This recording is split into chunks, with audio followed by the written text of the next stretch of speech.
What if you could have a career where the opportunities are as vast as our nation, where it's not about mission statements, but a shared mission? At U.S. Customs and Border Protection, we go beyond to protect more than borders. From ship to shore, air to ground, cities to local communities, CBP agents and officers are keeping people safe. Join U.S. Customs and Border Protection and go beyond for something far greater than yourself. Learn more at cbp.gov/careers. With the Lucky Land Slots, you can get lucky just about anywhere. This is your captain speaking. We've got clear runway and the weather's fine, but we're just going to circle up here a while and get lucky. No, nothing like that. It's just these cash prizes add up quick. So I suggest you sit back, keep your tray table upright, and start getting lucky. Play for free at LuckyLandSlots.com. Are you feeling lucky? No purchase necessary. Void where prohibited by law. 18+ terms and conditions apply. See website for details. From Hollywood, it's time now for... Johnny Dollar. Sergeant Reynosa, Johnny. Oh, I was just going to call you. Has he talked yet? Pete Steimer is dead. When? A few minutes ago. He almost regained consciousness for a few seconds, and that was all. There's no chance to question him. It's too bad. Yeah, he might have been able to clear it up for us. I think maybe it is cleared up, Johnny, or will be at least in the next hour. What do you mean? We picked up Marty Midnight. When? Where? A few minutes ago at the bus depot with a ticket for San Diego in her hand. I haven't talked to her yet. They're holding her downtown headquarters. Why don't you meet me there? Fine, right away. Looks like the wind-up, Johnny. I hope so. I really hope so.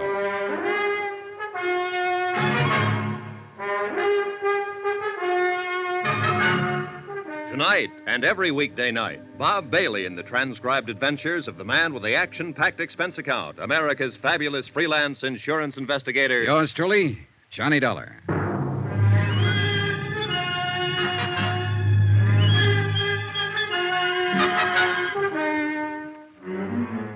From Special Investigator Johnny Dollar, location Los Angeles, to the Home Office, Trinity Mutual Insurance Company Limited, Hartford, Connecticut. Assignment, the Caylin matter. Expense account, final page. Item 12, $1.60. Taxi from Queen of the Angels Hospital to police headquarters and interrogation room 9.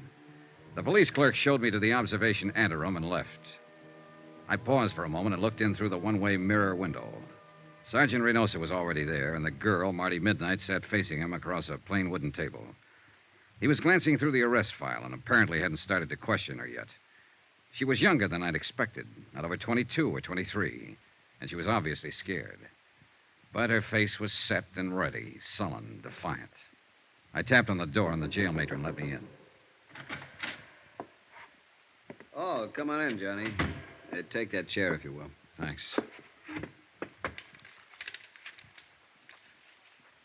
When do I get to see a lawyer? You go under the name Marty Midnight? That's right. I said What's your real name? How long have you been in Los Angeles? Where'd you live before that? You see we got hold of here, Johnny? Yeah, I see. One of those wise ones, or so she thinks. If you're ever arrested, keep your mouth shut. Somebody told her that back along the line. She thinks it's good advice. I want a lawyer. Don't talk. They can't pin anything on you. She believes it. She'll probably still believe it right at the door of the gas chamber. I haven't done anything. You gotta let me see a lawyer. It's a law. You'll see one at the usual time. I know that law, too, Marty. And you're not being deprived of any of your legal rights. What's your real name? Well, then I guess we'll have to contact your folks and see if they have any influence. Contact my folks? Who are they? Go on, tell me. Well, let's see. Oh, yes, Mr. and Mrs. John R. Jackline of San Diego at 426... How did you find out? And your name is or was Jean Luann Jackline. Don't let my folks know, please. I'll talk, Sergeant. I'll answer anything you want to know. If you just won't use my real name. If you won't let my folks find out, please. Suddenly, she was just a frightened kid, not a hard-boiled little chorus pony, a nightclub stripper, but only a scared girl who didn't want her folks to find out. She kept her head down, and she answered Reynosa's questions, her eyes lowered like a repentant school kid who had been caught playing hooky. Then I remembered. The charge here was murder. Did you know that Eddie Caylin was married when you started going around with him? Not at first. And later you found out, but you kept on going with him. Well, he said he was getting a divorce. He said he'd been trying to get free of his wife for 6 months, but she wouldn't let him. Did you believe that? Well, yes. I don't know. I didn't until he came here that night. He said we're going to run away to Mexico together. The night he killed Mike Kelso? Yes, but I told you I didn't know about that until 2 days later. And it was self-defense, honest. Mike was trying to hold him up to get back the money Eddie won in that poker game. It was self-defense. Then why did Eddie go into hiding? Well, I told you that, too. It was his chance to get away from Lila and... Where were you going when the police arrested you over there in the bus station? San Diego. To my folks. Nobody here ever knew me by any name except Marty Midnight. I didn't think you could trace me. And you didn't want to be traced? Well, of course not. I came back and saw the police car at my apartment, and then I knew you'd found Eddie. I didn't want to be mixed up in it. Why'd you kill him? Marty? Kill who? Eddie. It wasn't Eddie. It was Mike Kelso. Eddie's the one who killed him in a fight. I told you that. It was... Oh, but you know it wasn't Eddie. You picked him up at my apartment, didn't you? Yeah, sure. We picked him up. In a basket. What? He's across the street from the morgue. Why'd you kill him, Marty? I didn't kill anybody. I didn't know Eddie was dead. I was coming home and I saw the police car. I thought you'd found him, that's all. I didn't know he was dead. I didn't kill him. You gotta believe me. I didn't know anything about it, honest. Honest. Marty Midnight. Sharp, hard, tough. A striptease dancer who'd been around, knew all about it. Marty Midnight. A scared, sobbing little child. Honest.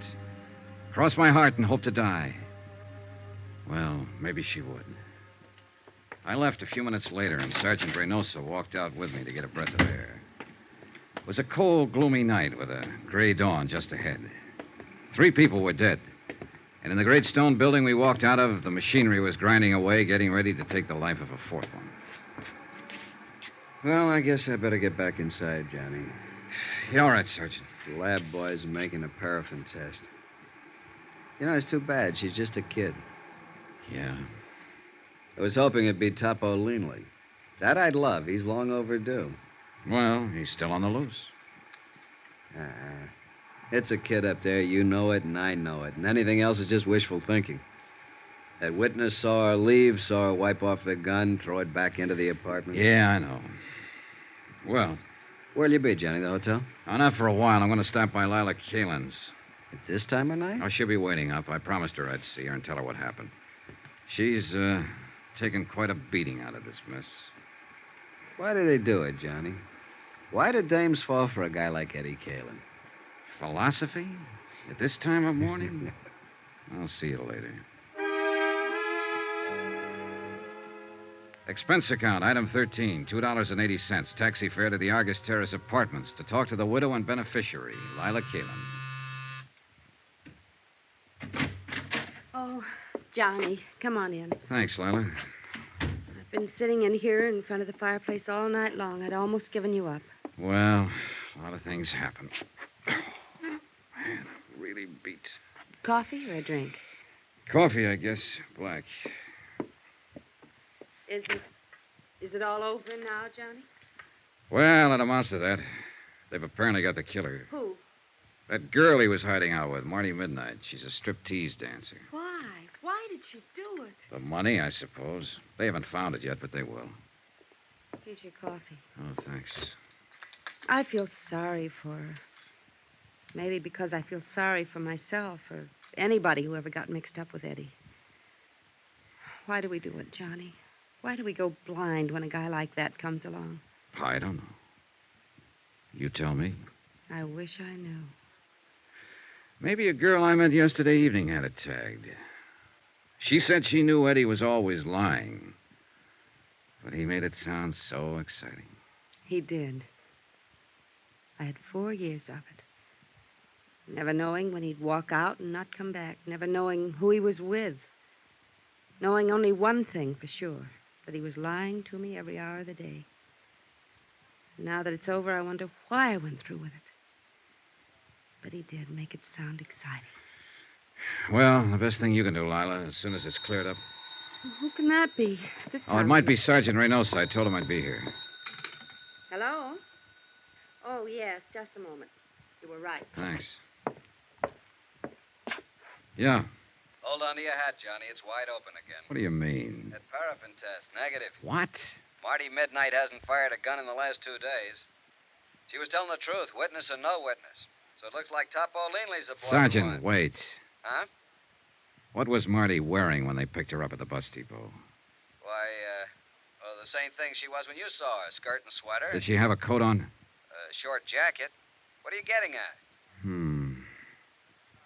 Hey, Johnny, you still there? Sorry, I was thinking. And it figures. Sergeant, can you come out here right away? To Lila's place? Why? It's important. Believe me. All right, Johnny, right away. What was it, Johnny? Lila with the coal black hair. It's beautiful. Well, thank you, Johnny. Pepita has black hair, too. And Marty Midnight. Eddie only liked dark-haired girls. But Marty didn't have a white raincoat. I'll bet you do, though. What? Where is it? Here in the closet? Johnny, Uh-huh. what's this all about? A witness saw a girl leave Marty's apartment right after the shots. But it was dark, and all the witness could make out was the black hair and the white raincoat. What do you mean? The witness saw the girl wipe off a gun on the front of her coat, then throw it back into the apartment and run. There are smudges on your raincoat, Lila. It's grease off the door of the car. Supposedly, you haven't been out of this place since I talked to you yesterday evening. But it hadn't started to rain then, and the coat's damp. Why did you kill him, Lila? You're out of your mind, Johnny. It's no use, honey. Reynosa's on his way out here. They'll make a paraffin test and prove you fired a gun. They'll probably dig up the taxi driver who took you out there. They'll search the place here, find the money. Was that it? The money? Was that why you killed him? No. I didn't mean to. When I went out there. Yesterday evening while I was talking to you, I suddenly wondered if it might not have been somebody else's body in that car. I knew about Marty Midnight, of course. I knew about all of them. After you'd gone, I went out there. Waited until I saw Pete Steimer leave. Finally, Marty. And I forced my way in. So? And Eddie was furious. We argued and fought. Eddie drew a gun on me. He threatened me. We struggled. So that's going to be your pitch, huh? A plea of self-defense. That's it, Johnny. Self-defense. Well, good luck. You'll need it.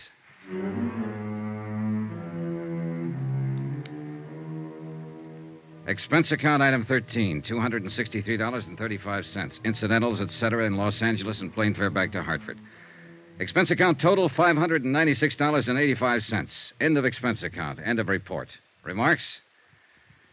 So the question still stands. Why do they do it? Why do girls go blind when the Eddie Caylins walk in? You might ask a stripteaser down in San Diego. But don't look for her under the name of Marty Midnight. She's Jean Luann Jackline now. A quiet kid. Lives at home with her folks. Yours truly, Johnny Dollar.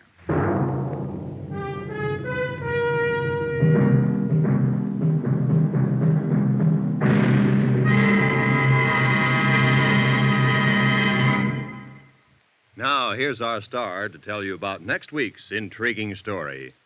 Next week, the case of a beautiful girl who refuses to see the man she loves as he really is. A killer. Join us, won't you? Yours truly, Johnny Dollar.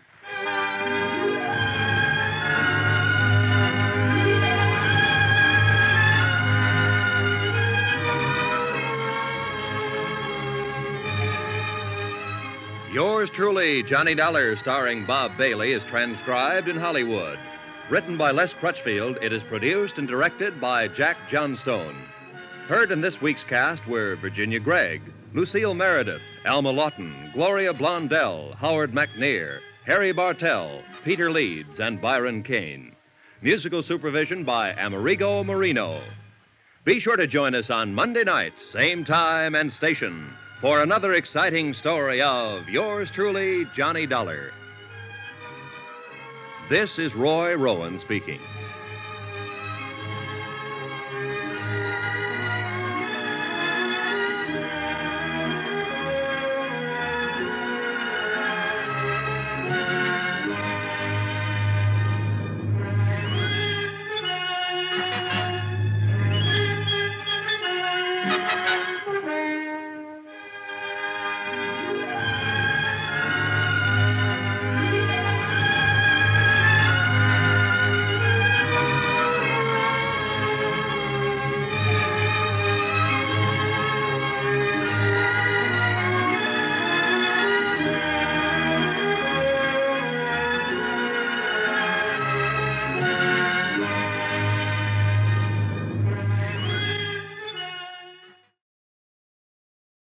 Judy was boring. Hello. Then Judy discovered ChumbaCasino.com. It's my little escape. Now Judy's the life of the party. Oh, baby, mama's bringing home the bacon. Whoa, take it easy, Judy. The Chumba life is for everybody. So go to ChumbaCasino.com and play over 100 casino-style games. Join today and play for free for your chance to redeem some serious prizes.